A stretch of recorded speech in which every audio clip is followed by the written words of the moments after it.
আসসালামু আলাইকুম সবাইকে বিসিএস ফ্রন্টারের পক্ষ থেকে শুভেচ্ছা। আজকে হচ্ছে শুক্রবার ৩১ অক্টোবর ২০২৫। আমরা পড়ছি প্রথম আলো। তো এই ৩১ অক্টোবর একটি বিশেষ দিন। এই দিনে জন্ম নিয়েছিল জন কিটস। আপনারা হয়তো নাম জানেন। উনি রোমান্টিক পিরিয়ডের একজন বিখ্যাত রাইটার, যার একটা কথা আছে, সেটা হচ্ছে ট্রুথ ইজ বিউটি। এই জন্য ওনাকে পোয়েটস অফ বিউটিও বলা হয়ে থাকে। ঠিক আছে, এই তথ্যটি মনে রাখতে পারেন, হয়তো কোনো পরীক্ষা আসতে পারে। তো এই হচ্ছে পত্রিকার প্রথম পাতা। জাতীয় নির্বাচন ও গণভোট একই দিনে করার চিন্তাভাবনা চলছে।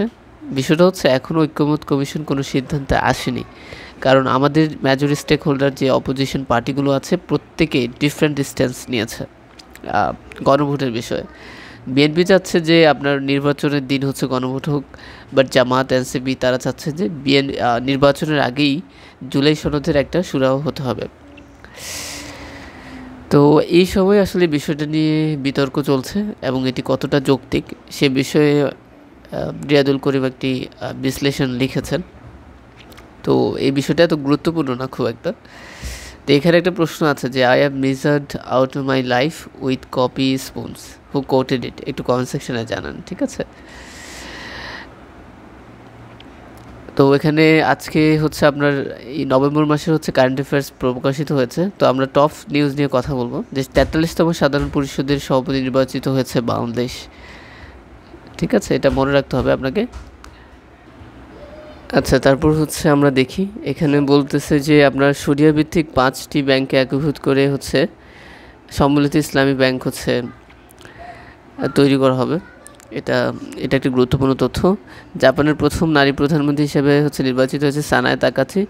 আন্তর্জাতিক সংস্থার ৩টি কনভেনশন স্বাক্ষর করেছে অন্তর্বর্তীকালীন সরকার। এটা ২২ অক্টোবর। এই তথ্যটা মনে রাখতে পারেন। আর বিমস্টেকের নতুন সদস্য হিসেবে যোগ দিয়েছে হচ্ছে পূর্ব তিমুর। এই তথ্যগুলো খুবই গুরুত্বপূর্ণ এবং এটি হচ্ছে নভেম্বর মাসের কারেন্ট অ্যাফেয়ার্স থেকে নেওয়া। তো আমরা পত্রিকার অন্যান্য খবরগুলোর দিকে হচ্ছে দৃষ্টি দেব।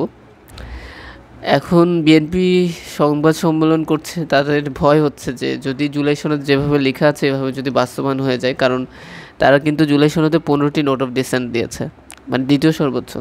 তো বিভিন্ন বিষয়ে তাদের কিন্তু ভিন্ন মত আছে।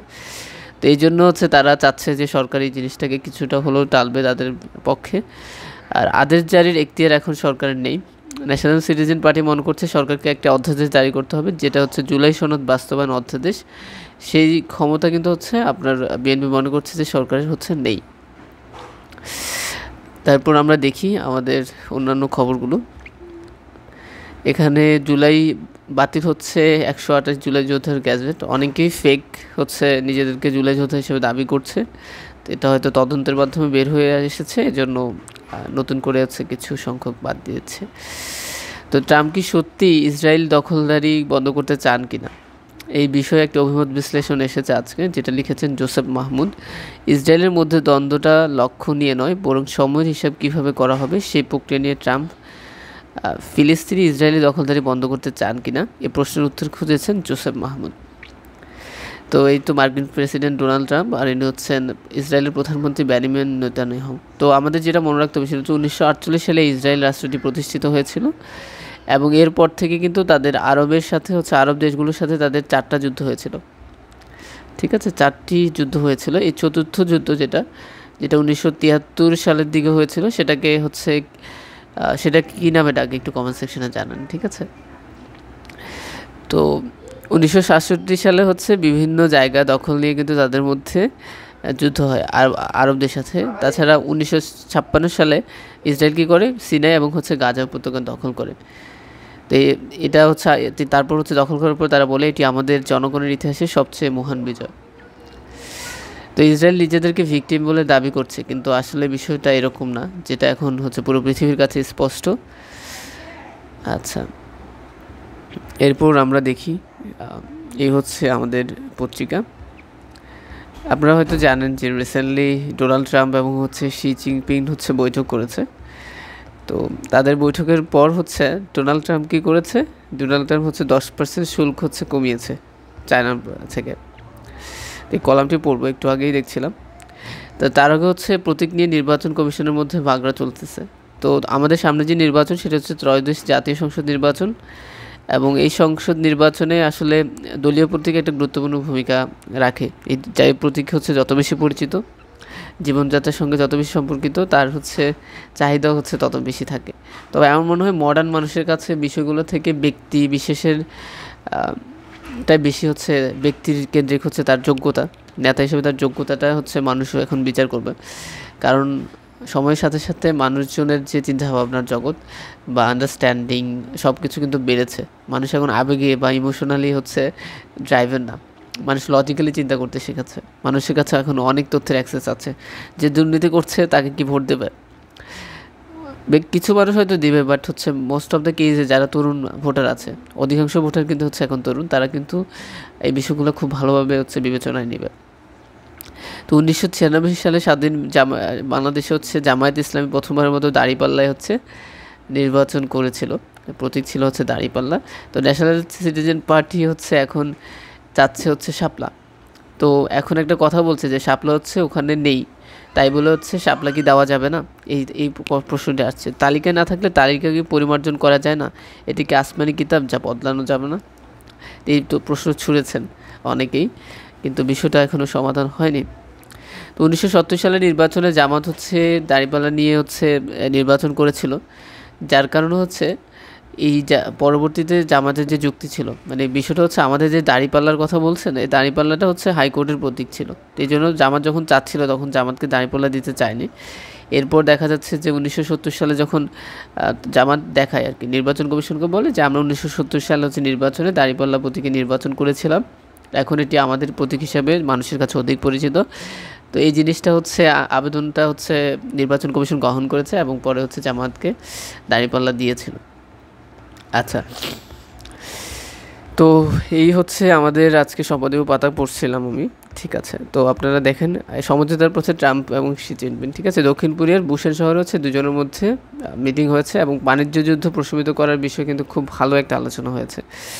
এবং বৈঠকের পর ডোনাল্ড ট্রাম্প খুশি হয়েছে, না হলে খুশি হয়ে হচ্ছে 20% শুল্ক আরোপ করেছিল, সেটা 10% কমিয়ে দিয়েছে। তো এটা ভালো বিষয় অন্তত দুই দেশের জন্যই, চীনের জন্য। তো ট্রাম্প আবার যে কোনো মুহূর্তে আবার সেটা জারি করে দিতে পারে। ঠিক আছে, ট্রাম্পকে আসলে বোঝা যায় না। 6 বছর পর ট্রাম্পের সঙ্গে এটি ছিল শি জিনপিংয়ের প্রথম সাক্ষাৎ। ট্রাম্প একে মহান সাফল্য বলে অভিহিত করেছেন। আচ্ছা,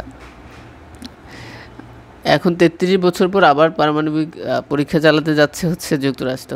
ঠিক আছে, এখানে 1992 সালের পর থেকে যুক্তরাষ্ট্র পারমাণবিক অস্ত্রের পরীক্ষা চালায়নি।